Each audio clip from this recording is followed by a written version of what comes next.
just to keep it 100, every night before I go to bed, okay, I plead the blood of Jesus over my house. I ask for God's protection and Christ's protection for all my family members. That's every single night. Yeah. And what's so interesting is, so my wife, we've been married 20 years, but like she didn't grow up in the church at all, right? And I remember one time she befriended this gal that would, she would, on a regular basis, brag about the spirits that were in her house, right? And one day she stayed there, and she was like, yeah, she was saying that like at the, in the morning, like there's these spirits that walk around and all this. And I was like, listen, like none of that's come back in this house. Like straight up, like this is the prayer that we're going to do and all this different stuff. And so, yeah, I do that because I do think that even, there's so many things, but anything that can be a portal, but we're talking about drugs, right? Yeah. Like using any psychedelics that warp your mind, I think completely can open you up to having, demonic possession. And I think that people also have a really Hollywood version of what demonic possession looks like.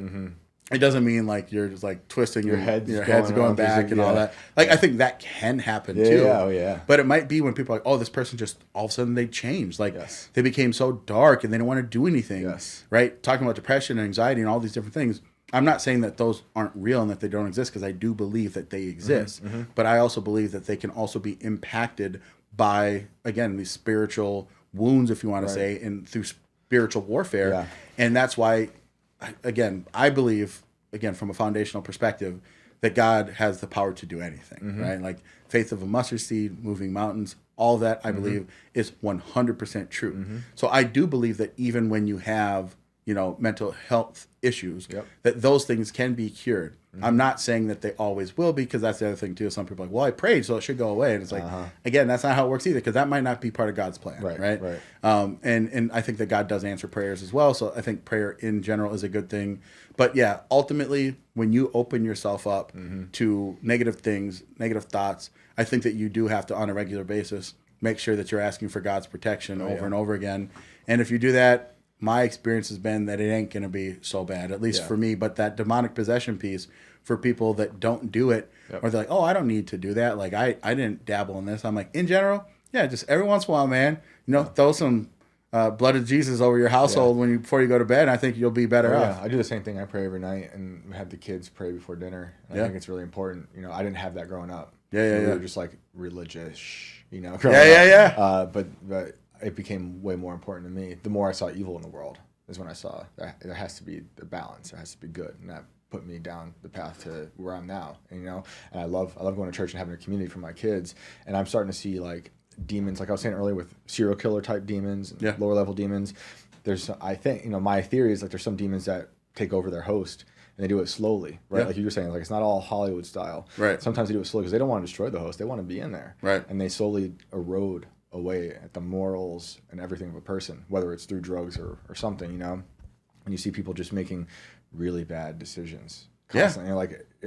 And it happens so slowly, people around might not even realize. Also something that happened in Twin Peaks with David Lynch, and something he did quite well with demonic possession. It was one of the scariest scenes ever in Twin Peaks, is when they reveal Bob, who was with a demon.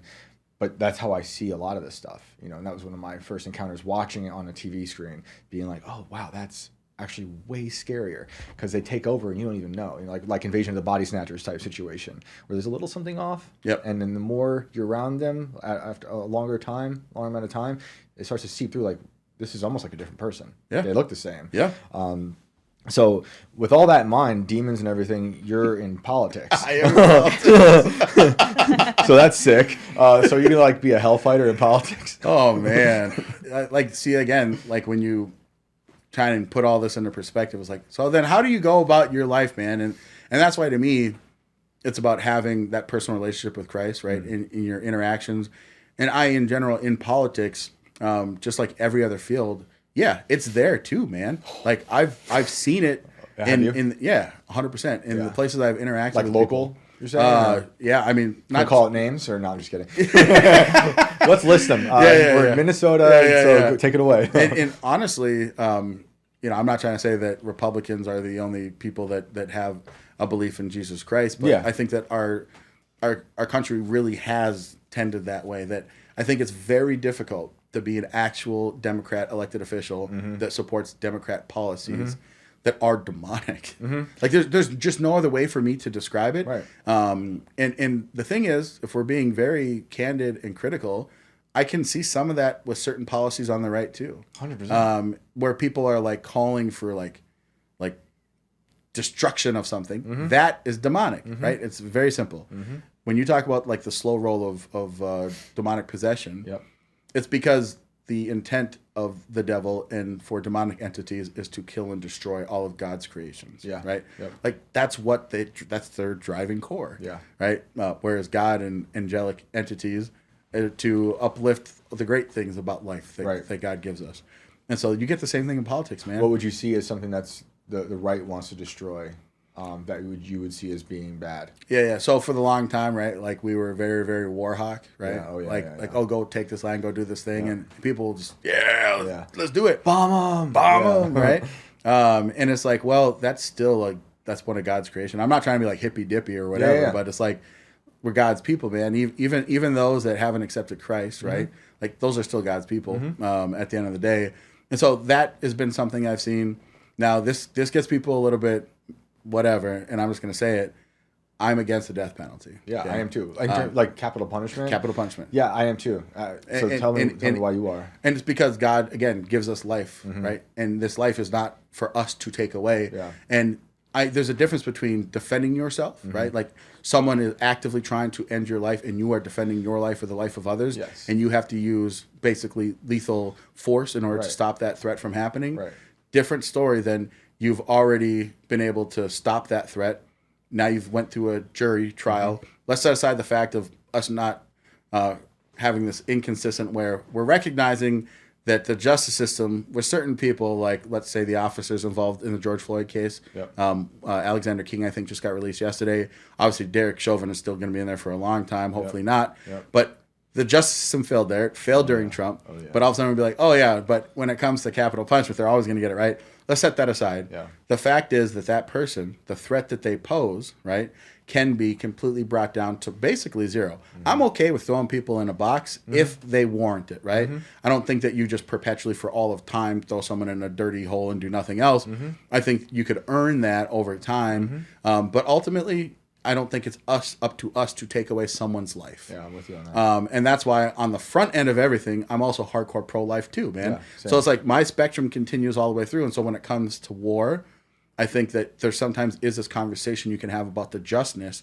But to me, what became harder and harder for me to justify as I became older is like, okay, well, if we're not being actively attacked by this country and we're sending our military over to, do whatever, like that's, to me, that's creeping into that realm where you're just taking lives and souls for what end, to what end.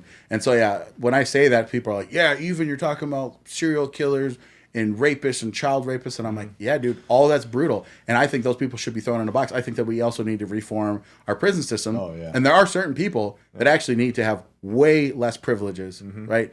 Now, the problem is that we kind of put everyone in a general box and there's security levels or whatever.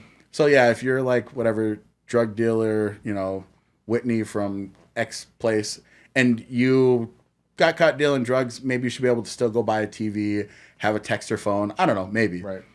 If you molested children or killed people in cold blood, I don't think that should be on the table at all. You should be removed from society. But I think those, again, get lumped together and like, well, see, it's a cakewalk for them, They get to live and, have a life and all that. But again, back to policies that I think the right likes to cheer that have a demonic tie into it, being like hardcore pro-death penalty, to me, that's why I've always been against it, because I believe in the sanctity of life. I believe that life is a gift that God gives us. And outside of those justifiable reasons where there's an active threat, I think that it's demonic to end someone's life. And that's where we're at now, because the conversation a lot of people are having I forget who said it, but maybe Trump said it, but they want to execute the drug dealers. Oh, the drug dealers too, but execute pedophiles and stuff. I've been seeing that too. Totally understand that urge. Yeah, I get it. Like when 100%. I was doing that story with Alex in Ohio, there's a part in the story where I write that I'm envisioning a bullet hole opening up on this one demon's head. I'm like, this person needs to go. But the more I think about it, like I'm with you,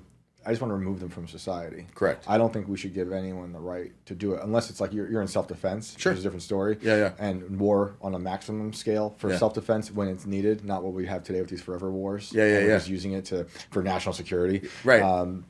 I used to buy into that too, man. I did. The propaganda was great. It was really great. It was really good. Really great. And even all the experience that I had, but when I first came into the Republican Party, I was a college student, 2006. Right, yeah. And I was like, we're defending our property. We're defending, we're giving these people freedom. Right. And they shot us in the brain with propaganda constantly. The towers falling, fear ritual after fear ritual. And we're young, inheriting that world. And we're like, we don't know any better. Yeah. And it worked. But that's terrible. And I'm with you on all that. And when it comes to the capital punishment stuff, I always think of there's this author I love called Albert Camus, this French dude. Yeah. And like, dude, I love Camus, right? And awesome. He wrote about the guillotine a lot. And I think it's called Notes on a Guillotine.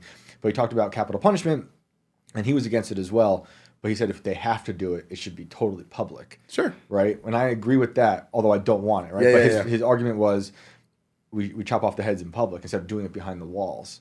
Because if you're doing it to say this is a consequence, why are you doing it in secret? Yeah. Do it right out here and everyone has to see it, right? Yeah. And he would recount some stories of like his father going to see someone getting their head cut off and how sick it made his dad. Yeah. And like that is what you, I guess, want, right? If you're going to have to do that. Although I don't agree with doing it. Right. And he didn't either. But it's a great short essay. And I guess it's not so short. It's kind of a small book about the guillotine.